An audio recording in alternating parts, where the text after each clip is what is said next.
हमारे नारद जी ने वरदान मांग लिया भगवान से। क्यों वरदान मांगा?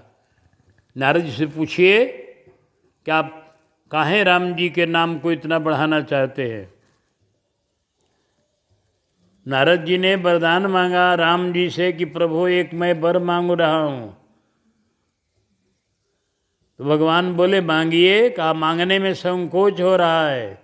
कहा नहीं, संकोच छोड़ के मांगिए। कहा यही मांग रहा हूं कि आपका नाम तो हजारों है, यद्यपि प्रभु के नाम अनेका, श्रुति का अधिक एक ते एका, लेकिन राम सकल नाम अनते अधिका, हो नाथ खगन वधिका। आपका नाम राम नाम सबसे बड़ा हो जाए आपका। एव मस्त मुनि सन कहु कृपा सिंधु। तो भगवान का एव मस्त, जाओ ठीक है, राम नाम, प्रभु का नाम, प्रभु का राज्य प्रसिद्ध है राम राज्य। अगर कहीं सुख मिलता है ज़्यादा तो आदमी क्या कहता है, पूछता है कोई समाचार, क्या समाचार है? क्या रामे राज है?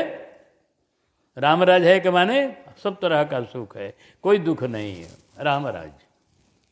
तो राम जी का राज्य भी विचित्र हुआ, राम जी का रूप भी विचित्र है, राम जी का नाम भी विचित्र है जो सब नामों का शिरोमणि है।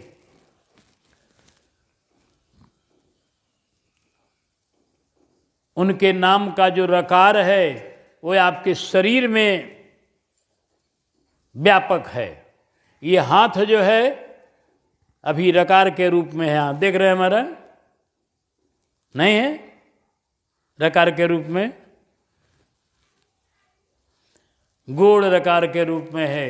और जब आप बूढ़े हो जाएंगे ना, लाठी लेके चलेंगे, बुढ़िया मैया को देखिए आप लोग, तो रा बन के चलती है।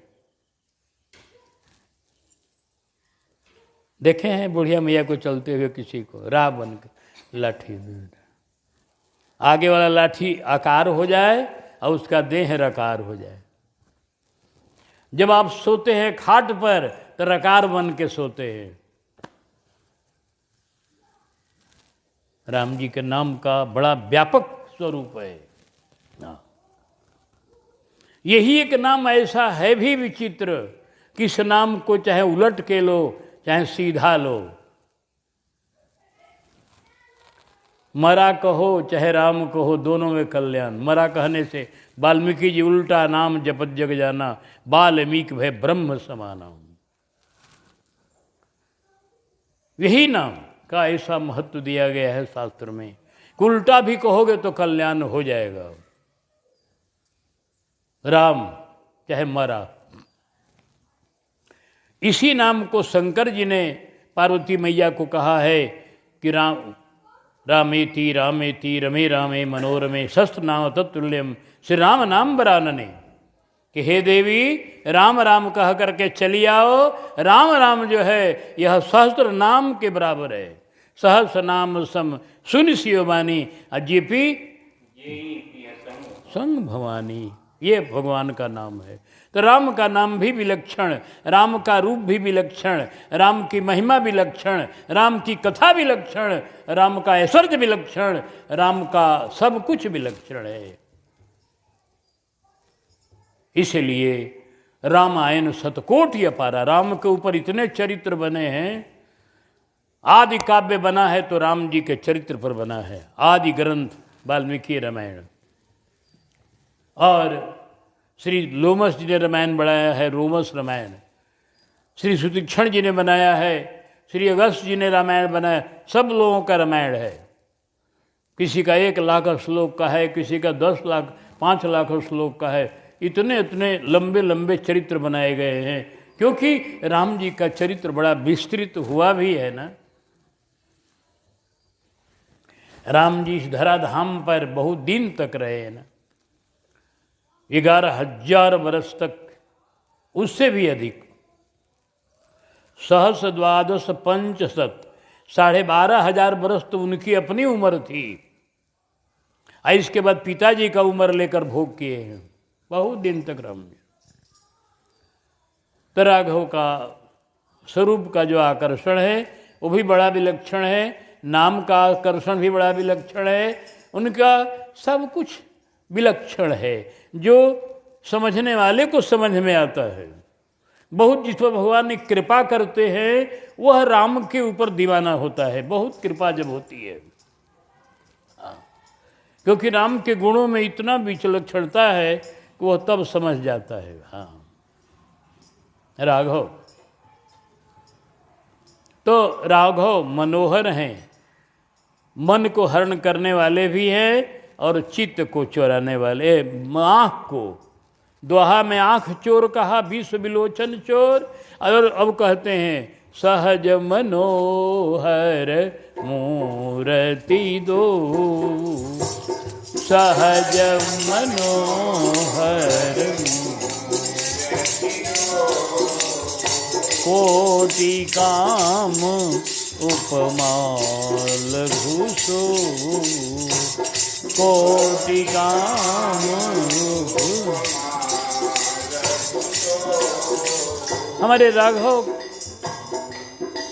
सहज मनोहर हैं, श्रृंगार करने से सुंदर नहीं लगते हैं, अपने आप सुंदर हैं, वो बिना श्रृंगार के सुंदर है।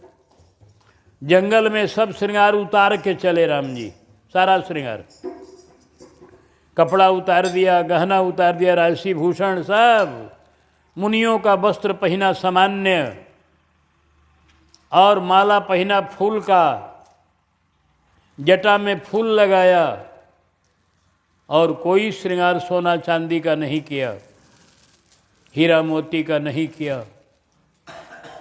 नंगे वदन राघव चल रहे जंगल में, देखने वाले लट्टू हो रहे, सहज सुंदर। हमारे गोस्वामी जी ने तो और कमाल किया, कवितावली में कह दिया कि ये गहना हटा दिए भगवान तो ठीक वैसे ही हो गए सुंदर जैसे कोई जल पर से काई हटा दे।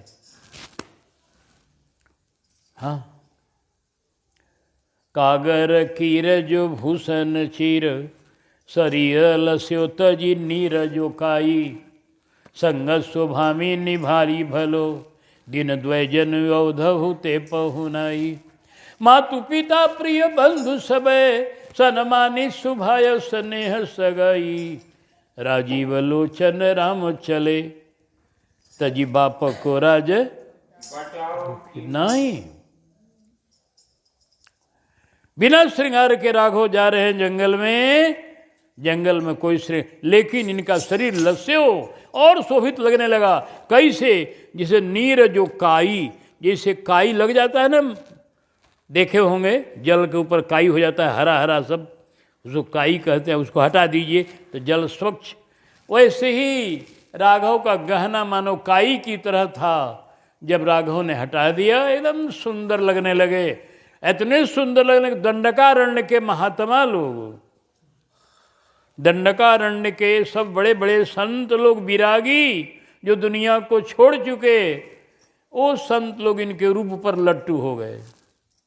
इनके रूप को देख करके इतने लट्टू हो गए, उनके मन में आ गया कि हम लोग भी किशोरी जी की तरह इस रूप का आनंद लेते, हम लोग भी इस रूप को किशोरी जी की तरह प्यार करते बैठकर नजदीक में। तो भगवान ने कहा इस अवतार में ये संभव नहीं हुआ है, ये अवतार मेरा कुछ शिक्षा देने के लिए हुआ है, प्रेम के लिए भी हुआ है। प्रेम तो बहुत है, इस अवतार का प्रेम है, प्रेम तो इतना है कि भगवान एक कौवा को गोदी में लेकर के खिलाते हैं, गिद्ध को गोदी में लेकर रोते हैं, इतने प्रेम के स्वरूप राम जी हैं। प्रेम का मतलब होता है जिसके हृदय में कोई भेदभाव नहीं है, उसका नाम प्रेम है। राघव के मन में कोई भेदभाव नहीं है, चाहे जड़ हो चाहे चेतन हो, सबको हृदय से लगाते हैं, सबको अपना मानते हैं, सबको प्यार करते हैं। राम ही केवल प्रेम प्यारा, एकदम साफ शास्त्र है। लेकिन वो नारी का प्रेम नहीं करते, दूसरी नारी से नारी वाला प्रेम नहीं करेंगे, इतना उनका व्रत है। बस नारी वाला प्रेम खाली किशोरी जी के प्रति, और नारी का प्रेम वो प्रेम नहीं ना है। अरे प्रेम तो अपने बेटे के प्रति भी आपको है, प्रेम तो अपने बहन के प्रति भी है, प्रेम तो अपने सब कुछ के प्रति होता है। प्रेम का कोई एक ही स्वरूप नहीं ना है। तो राघव नारी वाला प्रेम एक जगह रखे हैं खाली किशोरी जी को, क्योंकि उन्होंने एक मर्यादा स्थापित किया। वह दुनिया को दिखाया कि जैसे नारी के लिए नियम है कि वह एक पति पर रहे। नारी के लिए शास्त्र कहता है कि पतिव्रता नारी वही है जो एक पति के ऊपर निछावर है। दूसरी पति को सपने हूँ आन पुरुष जग नाही, सपने में किसी परपति का चिंतन न करे, वह उच्च कोट की नारी है पतिव्रता। तो जब नारी के लिए नियम है कि एक पति पर रहे, तो पुरुष के लिए रहेगा कि अन्य को पत्नी करे, ये ठीक नहीं। राघव ने कहा कि पुरुष को भी वैसे ही बनना पड़ेगा। पुरुष को भी चाहिए कि एक अपनी पत्नी को छोड़कर दूसरी के तरफ कभी नारी की भावना न करके माता की भावना रखे, बहन की भावना रखे, दूसरी भावना न करे। ये राम जी ने ये नियम बनाया। तब पुरुष में भी ताकत आ जाएगी। जैसे नारी की पतिव्रता में बल होता है, जैसे नारी के पातिव्रत में बल होता है, कोई चाहे तो यमराज को मात कर दे पतिव्रता नारी, वैसे ही पुरुष अगर एक पत्नी नारी, एक नारी व्रत वाला हो जाए तो वह चाहे कुछ भी कर सकता है, लेकिन सच्चा एक नारी व्रत हो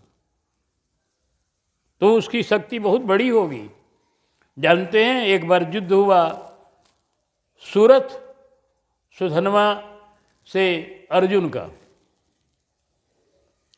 महाभारत का प्रसंग है, उसमें युद्ध हुआ दोनों तरफ। तो युद्ध में प्रतिज्ञा होती थी, दोनों भक्त थे भगवान के। सुधनवा जी बड़े उच्च कोट के महात्मा थे और वो एक नारी व्रतधारी थे पक्के। सुधनवा जी एक नारी व्रतधारी थे। हंसद श्री अपने पिता हंसध्वज, ये क्या नाम था उनके पिता का, तो ये एक नारी व्रतधारी थे। एकदम सपनों में कभी नारी का चिंतन कभी किए ही नहीं थे। अपने व्रत में समूची प्रजा इनकी भगवान की भक्त थी।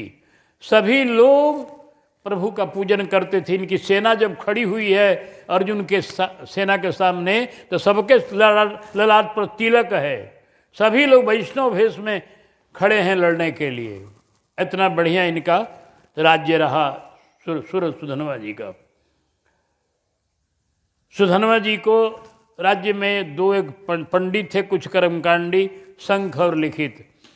तो एक बार हुआ कि उसी युद्ध का वर्णन है कि सुधनवा जी जब युद्ध में जाने लगे तो उनकी पत्नी ने कहा, हे प्राणनाथ, मैं जानती हूँ कि आप लड़ाई सब लौटेंगे, आप नहीं, क्योंकि अर्जुन और कृष्ण जहाँ खड़े हैं वहाँ विजय की कोई बातें नहीं है। आप वीर गति को प्राप्त करेंगे, आप शहीद हो जाएंगे। तो मेरी प्रार्थना है, मेरे लिए आप बस 2-4 मिनट रुक जाइए, मैं अपना कुछ आपका सम्मान कर लूँ। उस पत्नी ने इनको 5 मिनट के लिए बिलवा दिया। ये रुक गए, क्योंकि पतिव्रता पत्नी वो भी थी और भी एक पत्नी व्रतधारी थे। तो सोचे कि सती साध्वी का निवेदन सही है, मैं लौटूंगा तो नहीं है भगवान के, अब अर्जुन के सामने मरना तो मुझको है ही। तो वहाँ ठहर गए। ठहरने में हुआ क्या, एक समय दिया गया था सेना को, कितने मिनट पर सबको मैदान में आ जाना है, और 1 मिनट भी देरी कोई कर देगा तो उसको प्राण दंड दिया जाएगा। आईने से देर हो गई, इनको समय टल गया। ये जब पहुँचे तो समय टल चुका था। शंख और लिखित दोनों ने कहा, महाराज हंसध्वज जी, आपके बच्चे ने आपका कानून उल्लंघन किया है। अब आप यही आज देखना है कि आप कैसा न्याय करते हैं। आपके बालक ने, आपके सुधनवा ने समय का उल्लंघन कर दिया है, आने में देर कर दिया, और आप ही ने कानून बनाया था कि जो समय से नहीं आएगा उसको प्राण दंड दिया जाएगा। अब क्या किया जाए? बोले प्राण दंड दिया जाए, इसको प्राण दंड दिया जाए, वो आपके ऊपर है जो प्राण दंड दीजिए। तो उन लोगों ने क्या निर्णय लिया, शंख और लिखित ने, कि इनको खौलते कड़ाह में डाल दिया जाए। अब सोचिए, खौलते हुए कड़ाह में इनको डाल दिया जाए, बस मर जाए ये यही दंड दिया उन लोगों ने सुधनवा जी को। सुधनवा जी तनको घबराए नहीं, बोले ठीक है आप लोगों का दंड मुझे स्वीकार है, लेकिन जरा मुझे 2 मिनट का 5 मिनट का समय दीजिए, हम प्रभु का ध्यान कर लें। कड़ाह में तेल खौल रहा है एकदम, जिसमें पूड़ी पक जाती है खौलते तेल तड़ा कड़ाह में, आदमी का क्या ठिकाना, एकदम खौल रहा है। और ये भगवान का ध्यान किए कि हे श्याम सुंदर, हमको मरने का दुख नहीं है, हम तो मरने आपके सामने जा ही रहे थे, हम तो मरने के लिए घोड़े पकड़े हैं, लेकिन दुख इस बात का है कि बिना आपका दर्शन किए, अब बिना अर्जुन से 2 हाथ मिलाए हम वीर गति को नहीं प्राप्त कर रहे हैं, हम दंड भोगने जा रहे हैं, प्राण दंड। ये दुख है। मैं तो मरने के लिए कोई हमको दुख नहीं है। आप जानते हैं कि मैंने पत्नी के यहाँ विलंब क्यों किया, ये भी आप जानते हैं कि मैंने अधर्म नहीं किया है। भगवान उन पर प्रसन्न हैं, भगवान के बड़े प्यारे भक्त हैं। हाँ, हमारे गोविंद दामोदर सूत्र में श्री बिलमंगल जी लिखा है, हंसा ध्वज शंख जुतो ददर्श, हंसा ध्वज शंख जुतो ददर्श, पुत्रे कड़ाहे पुत्रे कटाहे प्रपंत्यमेनम। पुत्र कड़ाह में गिर पठंती, पुण्यानि नामानि हरिर्जपन्तम, गोविंद दामोदर माधवेति। ये भगवान का नाम जपते हुए बोले प्रभु अब आपके जीवन समर्पित है, आप चाहे बचाओ चाहे मारो, जय गोविंद गोपाल कह करके कूद पड़े उस कड़ाह में।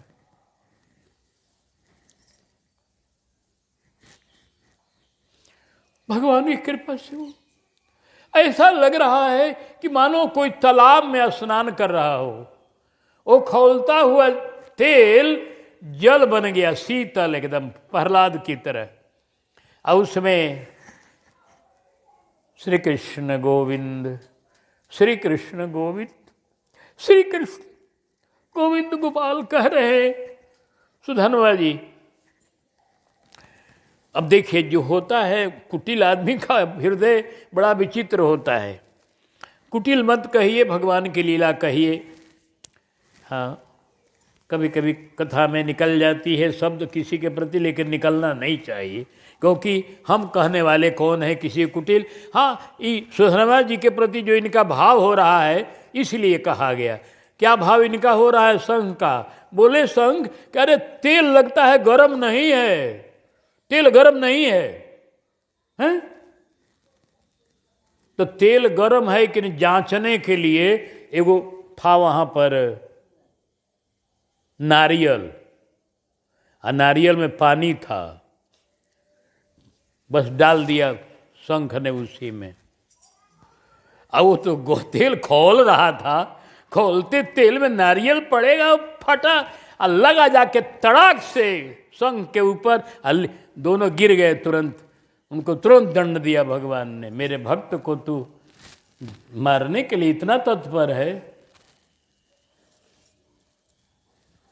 हाँ, सूरत सुधनवा जी से दोष के करत मरे, शंख है और लिखित विप्र, भयो मैलो मन है।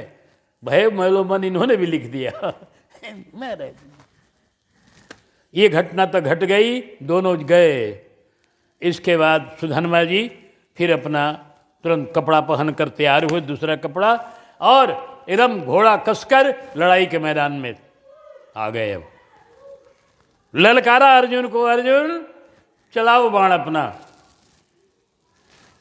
अर्जुन के रथ पर अभी कन्हैया जी नहीं है, दूसरा कोई है। कन्हे तो अंत में न जाते हैं, ये तो मुख्य सारथी हमेशा नहीं। कहा अर्जुन सुन लो, अपने सारथी को बुलाओ, सारथी को। तुम्हारी विजय हुई है महाभारत में सारथी के बल पर, तुम बिना सारथी के नहीं मुझसे पार पाओगे, बुला लो अपने सारथी को। अर्जुन ने कहा आओ पहले तुम्हारा हमारा हो जाए। लड़ाई शुरू हो गई। कोई बाण चलावे ये काट देवे, कोई बाण चलावे काट देवे।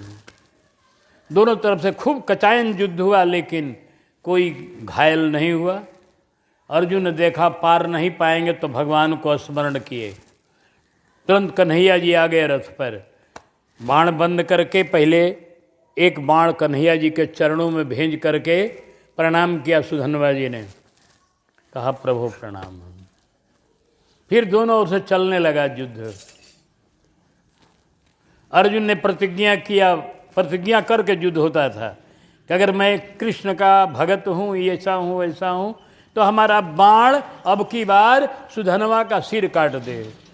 सुधन्वा ने प्रतिज्ञा किया कि अगर मैं एक नारी व्रतधारी हूँ, देखिए एक नारी व्रतधारी का बल, अगर मैंने जीवन में कभी दूसरी नारी के प्रति कभी कुदृष्टि नहीं की हो, तो मेरा ये बाण अर्जुन के बाण को टुकड़ा टुकड़ा कर दे।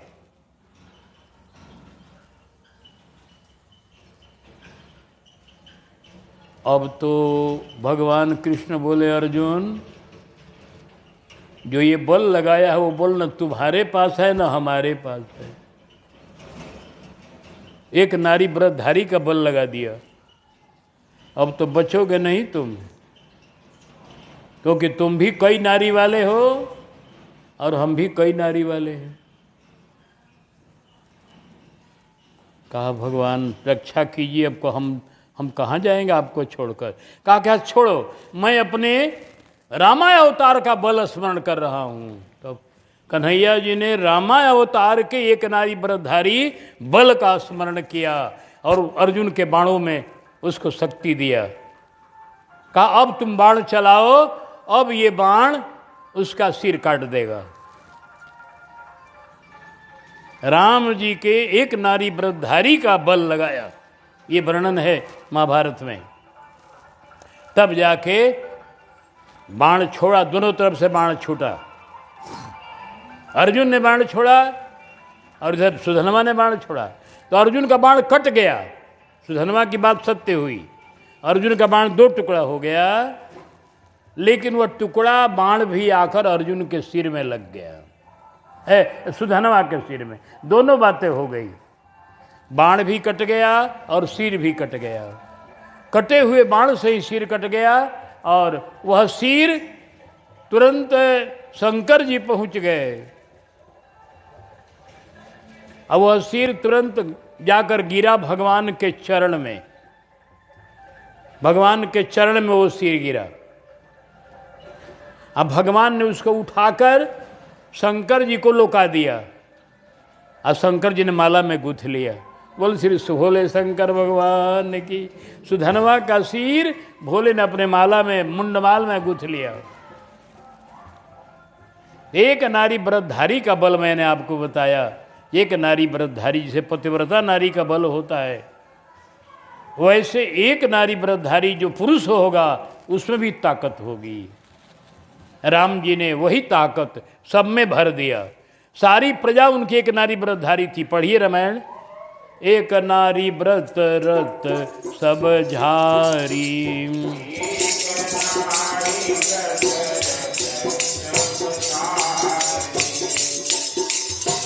ते मन बच क्रम पति हितकारी।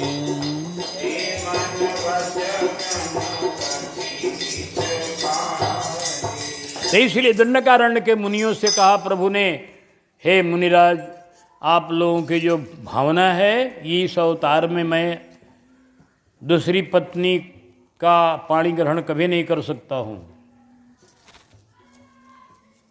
आगे का अवतार हमारा होगा कृष्णा अवतार, उसमें आप लोग गोपी बन के आइए, आप लोगों का मैं सम्मान करूँगा, आप लोग मेरी प्रिया बनेंगे, आपका मैं प्रियतम बनूंगा इस तरह से भगवान ने वचन दिया, त्रेता युग में बाचा हारी, द्वापर पुरी हों आज तुम्हारी। यह प्रसंग कृष्णोपनिषद नामक उपनिषद में लिखा हुआ है। कृष्णोपनिषद, कभी उपनिषद आपको देखने का मौका मिले देख लीजिएगा। ये लिखा हुआ है कि भगवान के रूप पर मोहित हो गए दंडकारण्य। तो इतना रूप सुंदर है, हम खाली रूप का सौंदर्य वर्णन भी कर रहे हैं। इतना सुंदर है राम जी कि मुनि लोग तक इनको प्यार करने के लिए तरस जाते हैं। पत्नी के रूप में, किस रूप को हम खूब आनंद लें, गले लगावें, हृदय लगावें, रात दिन हृदय से लगाए रहें, ऐसा मन में भाव उठने लगता है। जब राम जी श्रृंगार छोड़ दिए हैं तब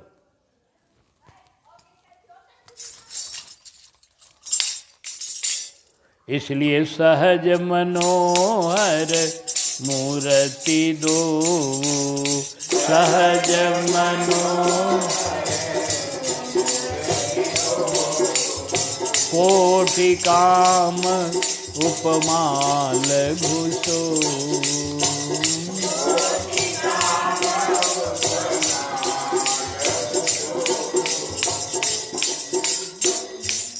कोटि काम की उपमा भी नहीं हो सकती है राम जी के लिए। भोली बाबा हमारे पद गाया करते थे कि रस माधुरी बरसत सरसत जाए,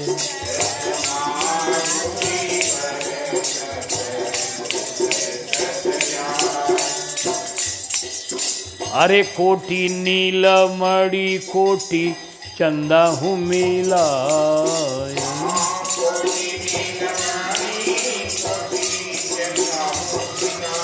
कोटि कमल मिलाए, फिर भी उपमा न पाए, रस माधुरी बरसत सरसत जाए।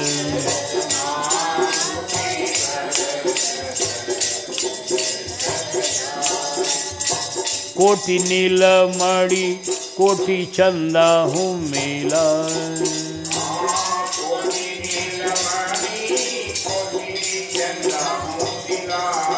तामे अमीय छुआए,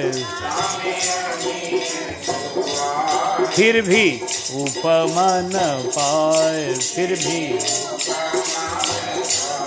करोड़ों चंद्रमा का सौंदर्य, करोड़ों नीलमणि का सौंदर्य, करोड़ों नील कमल का सौंदर्य एक में मिला दिया जाए और उसमें अमृत का बूंद चुआ दिया जाए तो भी राघव की शोभा की बराबरी नहीं।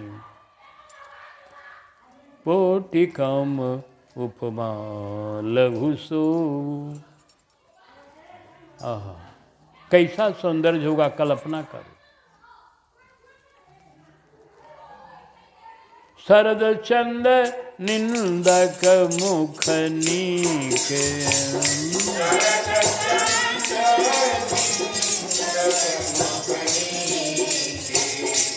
नीरज नयन भावते जी के,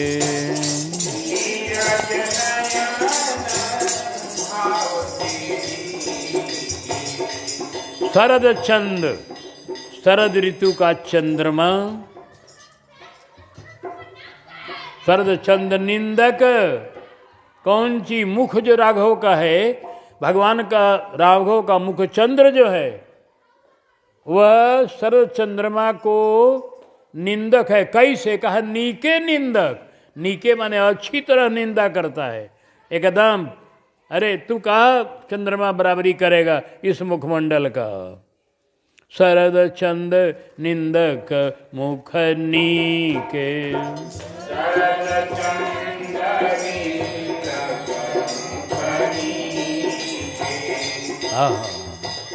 मुख नीके माने बहुत बढ़िया है, बहुत बढ़िया भी अर्थ होगा। बहुत बढ़िया मुखमंडल है जी। कैसा बढ़िया है? कहा शरद ऋतु के चंद्रमा को भी निरादर करने वाला, निंदा करने वाला। शरद ऋतु का चंद्रमा भी बराबरी नहीं करेगा राघव के मुख का, ना ना ना, नहीं करेगा। और आंख कैसी है कि नीरज नयन भावते जी के, नीरज नयन भाव। देखिए मुख तो हो गया, समूचा मुखमंडल। अब मुख में अंग जो हैं, आँख है, ओठ है, नाक है, इसका वर्णन कर रहे हैं कि नेत्र जो है मुखमंडल के अंदर, वो तो नीले कमल, शरद ऋतु के कमल। नीरज नयन भावते जी के, हृदय को भाने वाला। जी माने हृदय को भाने वाला, यानी वो भी वर्णन नहीं होगा जी के। जी माने जीव, सबको भाने वाला। जितने प्राणी हैं सबका उनका नेत्र बड़ा अच्छा लगता है। नीरज नयन भावते जी के, नीरज नयन भावते। भगवान का नेत्र बड़ा बढ़िया लगता है जी। हाँ,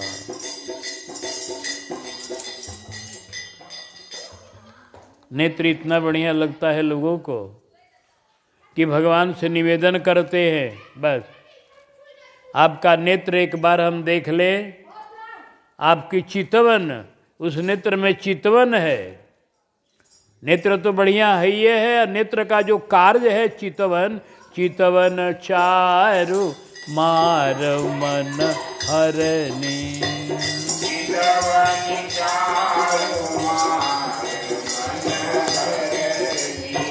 भावती हृदय जाति नहीं वर।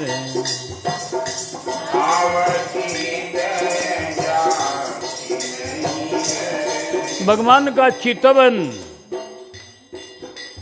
हाँ, नेत्र कारण और चितवन कार्य। नेत्र कारण, चितवन कार्य। नेत्र का जो कार्य है वो देखना है।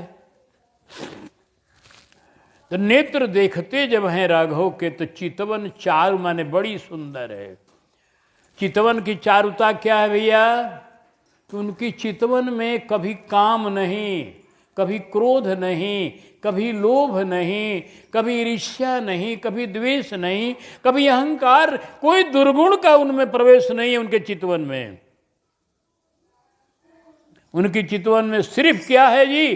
कृपा। कृपा दृष्टि रघुवीर बिलो की।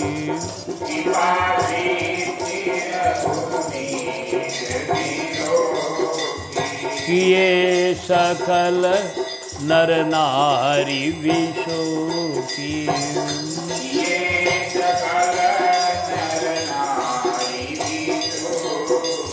कृपा दृष्टि करि वृष्टि प्रभु, अभय किए सुर वृंद। भालू किछ सब हर से जय सुख धाम मुकुंद। जब देखते हैं कृपा की नजर से, कृपा उनके आंखों में कृपा भरी हुई है, दया भरी हुई है, दया दृष्टि, कृपा दृष्टि। इसलिए यह चितवन चारु, कल्याण की दृष्टि। जिसको देखते हैं कल्याण कर देते हैं।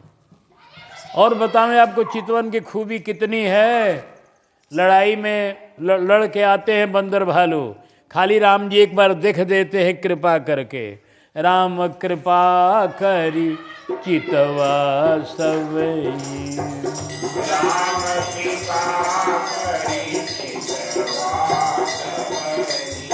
बोलो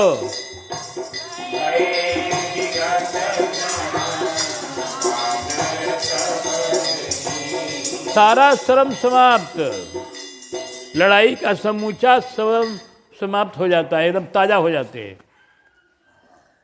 और जब राघव देख देते हैं तब फिर क्या होता है? राम कृपा बल पाई कपिंदा, भय पक्षी तुमनहु गिरिंद।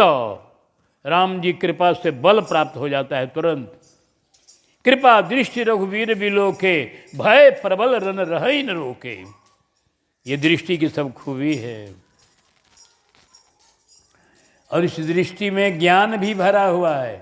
खाली राम जी आपको देख दे तो आपको सारे शास्त्रों का ज्ञान हो जाए। दशरथ जी को देख दिया एक बार, आए दशरथ जी आए लड़ाई के बाद लंका में।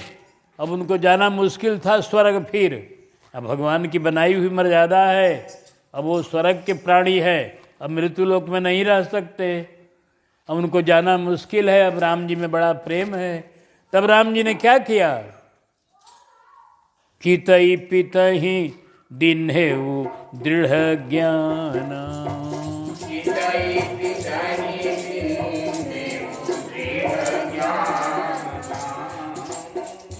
काहे दिया ज्ञान? आगे पढ़िए, एक लाइन, आधा लाइन। रघुपति प्रथम, बोलिए, प्रथम प्रेम अनुमाना। हाँ, अब ठीक हो गया। पहले का प्रेम अनुमाना राम जी ने की, तो फिर उनको वही हो रहा है, जल बिनु मछली की हालत होगी इनकी। फिर तो ये फिर जाएंगे नहीं स्वर्ग। इनको अब पृथ्वी पर रहना ठीक नहीं है मर्यादा के अनुसार। तो ज्ञान दिया है अपना कि हम ब्रह्म हैं, हम आपके बच्चे ही नहीं हैं, खाली हम ब्रह्म हैं, आप जाइए स्वर्ग से दर्शन कीजिए हमारा। तुरंत दशरथ जो ज्ञान हो गया कि मेरा राम मेरा बालक ही नहीं है, ब्रह्म है। प्रणाम किए। अब देखिए दशरथ जी प्रणाम किए राम जी को, बार बार करी प्रभु ही प्रणाम, दशरथ हर्षि गयऊ सुरधाम।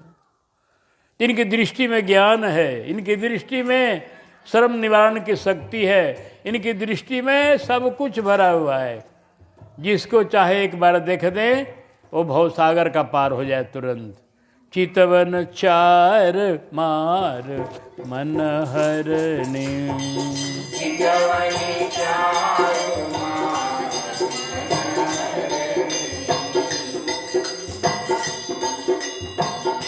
मार माने कामदेव। कामदेव सबके मन को हरण करता है, उसके मन को हरण करने वाले राम जी हैं। खाली एक बार देख देते हैं उसका मन हरण हो जाता है। कामदेव के मन को भी मथने वाले राम हैं। हाँ, जैसे कन्हैया जी के लिए कहा गया है साक्षात मन मथा मन मथा, वैसे राम जी कामदेव के मन को हरण कर लेते हैं। कामदेव इनके रूप पर लट्टू हो जाता है एकदम। जब कामदेव लट्टू हो गया तो किसी को व्यापेगा क्या फिर? अब नहीं। भगवान के भक्तों को, राम के भक्तों को कभी काम नहीं व्यापता। जहाँ राम तहाँ काम नहीं, जहाँ काम नहीं राम। तुलसी कबहू की रही सके रवि रजनी एकठाम। भक्ति करिएगा सही सही, अगर रातों दिन स्मरण करिएगा तो आपके हृदय में काम कभी व्यापेगा ही नहीं। वो तो राम जी को देखकर मोहित रहेगा, वो व्यापेगा क्या? जिस राम का आप ध्यान कर रहे हैं उस राम का वो देख करके मोहित हो जाएगा, वो मगन हो जाएगा, वो अभी भक्त हो जाएगा। तो आपको दुनिया में कैसे ले जाएगा? इसलिए काम से बचना हो, क्रोध से बचना हो, लोभ से बचना हो, माया से बचना हो तो राघव का ध्यान कीजिए, राघव के नेत्रों की दृष्टि प्राप्त कीजिए। राघव जब कृपा करके देख देंगे सारी बातें बन जाएगी। हाँ हाँ, एक बार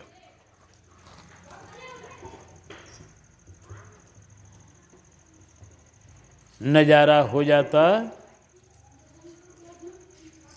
तो भाग्य हमारे जग जाते,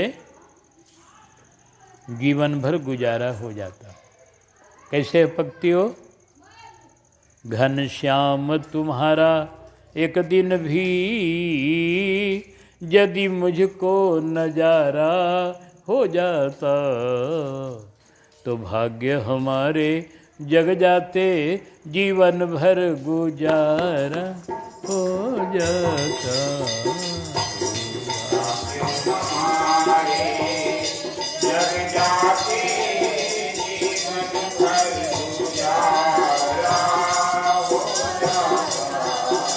इस जीवन रूपी नैया के मल्लाह हमारे तुम ही तो हो, इमदाद हमारी कर देते।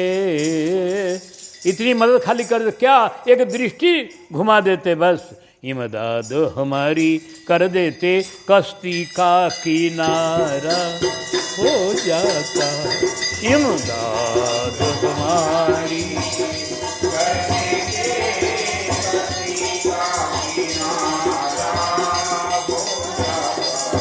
घन श्याम तुम्हारा एक दिन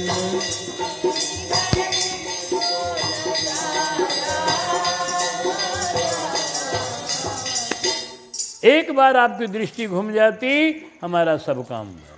ये दृष्टि की बड़ी खूबी है।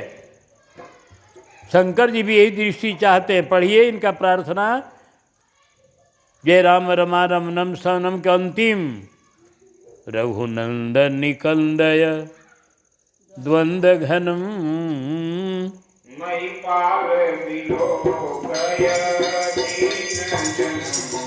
रघुनंदन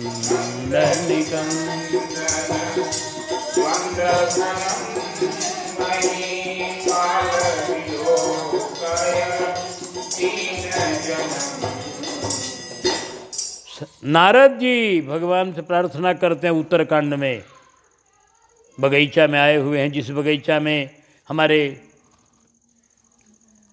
चारों भैया हैं, हनुमान जी हैं, सनकादिक चारों भैया हैं, उसी में पहुंच जाते हैं नारद जी। तहीं अवसर मुनि नारद आए करतल बीन, गावन लागे राम कल कीर्ति सदा नवीन। पहली लाइन क्या गाया उन्होंने, बोलिए तो आप लोग। मामा भिलोकय पंकज, मामा भिलोकय, भिलोकय माने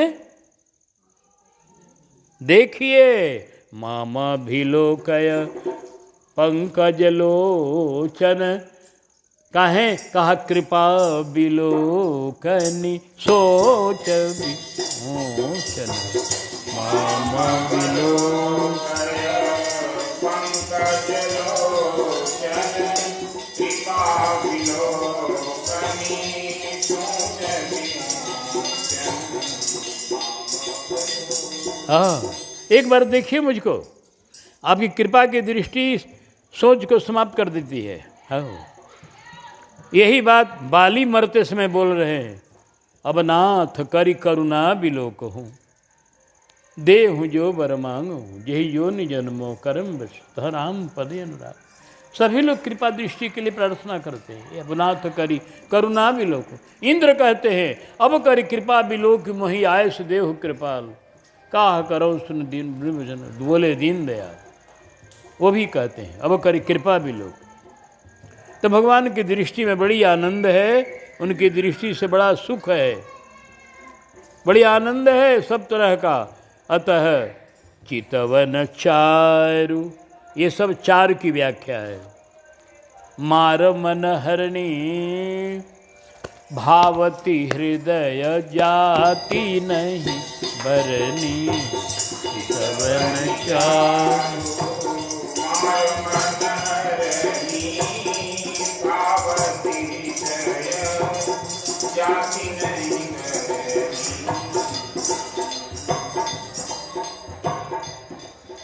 और कल कपोल। अब चितवन के बाद कपोल, भगवान का गोल गोल कपोल, चिकना कपोल, बड़ा सलोना कपोल, और कुछ अरुणिमा लिए हुए कपोल, श्यामता लिए हुए कपोल। कल कपोल, कल माने सुंदर, सुंदर का माने एकदम उसमें से अरुणिमा झलक रही है। अरुणिम कपोल गोल सर्वणनि कुंडल किलोल, अरे थोड़ी मल दहवा लंगड़ाया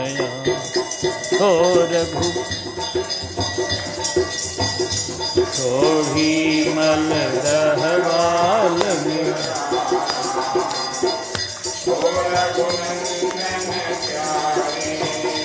पाहुन सलोने सुंदर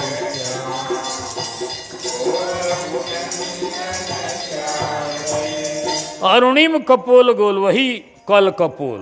कल कपोल माने सुंदर कपोल कौन, जिसमें अरुणिमा झलक रही है, श्यामता भी कुछ झलक रही है, अरुणिमा झलक रही है, लाल लाल कपोल सरकार का लालिमा लिए हुए, और उसके ऊपर कुंडलों की झलक। कल कपोल श्रुति कुंडल लोला, लोला माने चंचल, कुंडल चंचल हैं।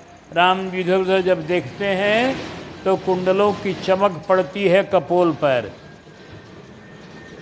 और एकदम बिल्कुल रस का समुद्र मर जाता है।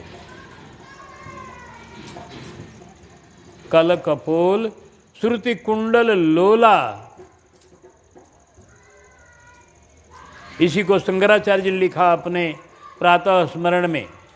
प्रातः स्मरामि रघुनाथ मुखारविंदम मंदस्मितम मधुरभाषि विशाल भालम चरणा कर्णावलंबी चल कुंडल, बोलो, शोभिगंडम अकर्णांत दीर्घ नयनम नयना भीरामम। कर्णांत दीर्घ नयनम, आँख जो है एकदम कांतक है, बड़ी आँख है राघव की, और कानों के कुंडल झलक झलक के कपोलों पर ठोकर देते, बड़ा आनंद होता है। कल कपोल श्रुति कुंडलोला, चिबुक अधर सुंदर अमृदु बोला। देखो, चिबुक माने ये ठोड़ी, मलदहवा लंगड़ायाम तनी दबा हुआ याम, जैसे मलदहवा लंगड़ायाम तनी दबा रहता है। हाँ, गुरु जी का उपमा है मलदहवा लंगड़ायाम। चिबुक, और बोलो, चिबुक के बाद चिबुक अधर सुंदर। अधर की सुंदरता क्या है? उसकी लालिमा। देखत अधरन की अरुणाई, बिंबा फल जनु रहे लजाई। लाल लाल अधर अच्छे लगते हैं। हाँ, लाल लाल अधर है राघव के, बिल्कुल लालिमा, एकदम लाल अधर, बिंबा फल के विलज्जित करने वाले लालिमा। चिबुक अधर सुंदरा, उस लालिमा, उस अधर में से बोली निकलती है, वो बड़ी मीठी मीठी मृदु बोला। हाँ, राघव बड़ा मीठा बोलते हैं, बड़ा सुंदर बोलते हैं। अभी बोल रहे हैं धनुष यज्ञ में, किससे बोल रहे हैं? भाई से बोल रहे, लक्ष्मण जी से। धीरे धीरे बोल रहे हैं। मृदु माने धीरे धीरे भी वो अर्थ होगा। मीठा बोलते हैं माने कस के नहीं बोलते हैं। ये वर्णन गीतावली में है कि भाई सो कहत बात कौशी कही सकुचात।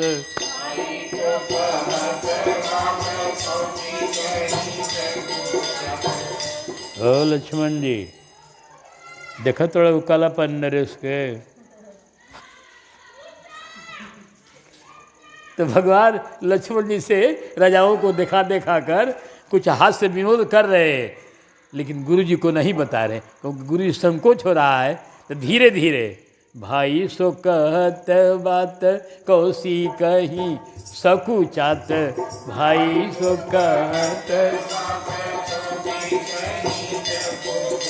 अरे बोले घन घोर से बोलत थोर थोर है।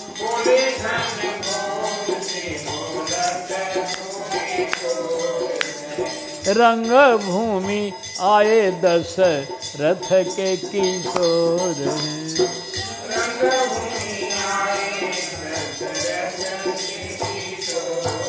अरे सनमुख सबहि बिलोकत सबहि नीके।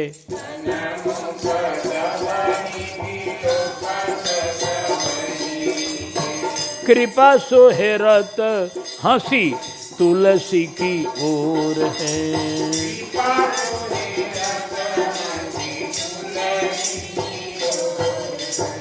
तो बोले घनघोर से, जिसे बादल धीरे धीरे गरजते हैं, वैसे राघव बादल की तरह है, धीरे धीरे बोलते हैं लक्ष्मण जी से। खूब दोनों भैया रंग लेते हैं आपस में। हाँ, तो वही गोस्वामी जी लिख रहे, कल कपोल श्रुति कुंडल लोला, चिबुक अधर सुंदर मृदु बोला। इसके बाद कौन चौपाई है? वो हम चौपाइयों भूला जाते हैं। भाल विशाल है कहा लगता। हाँ, भाल विशाल तिलक झल काहीं, आ कच बिलो की अली अवली ले जाही। भाल बहुत विशाल है। भाल की सुंदरता उसके विशालता में है। भाल विशाल, नेत्र विशाल, बाह विशाल और छाती विशाल, ये 4 गो विशाल शोभा देवे। तो भाल विशाल और उस पर तिलक खूब सुंदर। भाल की शोभा तिलक से है, तिलक नहीं तो भाल की शोभा नहीं। हाँ, तो भाल विशाल तिलक झलकाहीं। भगवान का तिलक भी बड़ा बढ़िया विशाल है, भाल भी विशाल है। आ कच्छ विलोकी, उस भाल विशाल के दोनों तरफ कच्छ भरे घुंघराले बाल लटक रहे हैं। जो अली मैंने कहा होगा, हाँ, भंवरों की अवली, भंवरों का समूह लज्जित होता है। कच्छ विलोकी अली अवली लजाई, कच्छ विलोकी अली पीत चौतनी सिरनी सुहाई, पीत चौतनी सिरनी सुहाई, कुसुम कली बीच बीच बनाई, कुसुम कली बीच।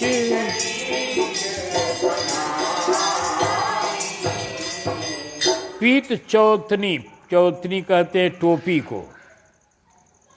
भगवान इस राज समाज में वो टोपी सामान्य टोपी नहीं है, वो काम की हुई मड़ी जड़ित तरह तरह के जरी लगी हुई है, उसमें बढ़िया सजाया गया है। उस टोपी को वो भगवान पहिरे हुए हैं।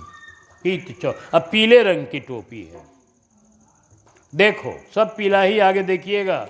कटि तुनीर पीत पट बांधे, टोपी भी पीली है। पीत जनेऊ महाछवि देई, टोपी भी पीली है। कमर में वस्त्र भी पीला है, कंधे पर वस्त्र भी पीला है, जगोपवीत भी पीला है। पीले पीले पीले पीले सब धारण किए हैं। क्यों? यह रंग जो है केसरिया रंग, पीला रंग जो है, यह वीरों का बना है।